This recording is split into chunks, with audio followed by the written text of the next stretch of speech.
ગીર સોમનાથ જિલ્લાના વેરાવળ તાલુકામાં આવેલ એસટી રોડ પર આવેલા રિદ્ધિ સિદ્ધિ કોમ્પ્લેક્સમાં રાત્રે 8 વાગ્યે અચાનક આગ લાગવાની ઘટના ઘટી હતી, જેમાં કોમ્પ્લેક્સના પહેલા માળે આવેલી સિવિલ એન્જિનિયર ભાવેશભાઈ દાલકિયાની ઓફિસમાં આગ લાગી હતી।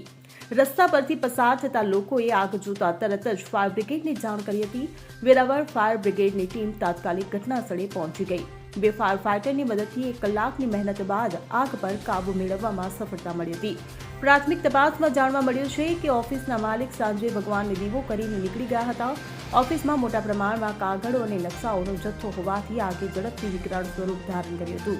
સલામતીના ભાગરૂપે કોમ્પ્લેક્સના ઉપરના માળે આવેલા રહેણાંક બ્લોકના રહીશોને તાત્કાલિક સ્થળાંતર કરવામાં આવ્યા। આગ પર કાબુ મેળવાતા તંત્ર અને સ્થાનિક રહીશોએ રાહતનો શ્વાસ લીધો।